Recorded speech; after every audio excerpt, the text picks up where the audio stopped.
hearty welcome to Rome. I am Carolyn Spencer Brown, Editor-in-Chief of Cruise Critic, and we're here on day 6 of our Western Mediterranean cruise aboard Disney Magic. Private tour is a great idea in a place like Rome because A, there is so much to see. I mean, talk about a hit list: the Colosseum, the Pantheon, the Sistine Chapel. The second reason is that Rome is always packed with tourists. And if you want a more personal experience, you want a chance to connect not only with the city, but with a private guide who is really your new best friend in Rome.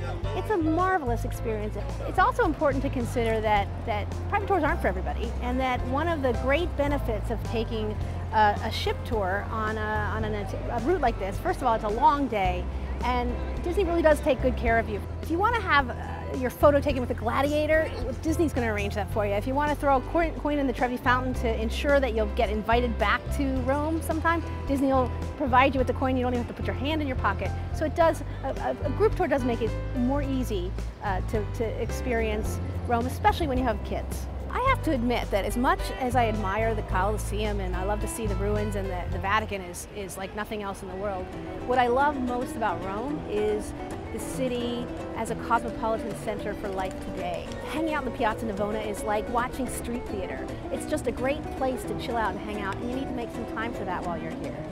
So that's it for our eternal day in the Eternal City. It has been awesome.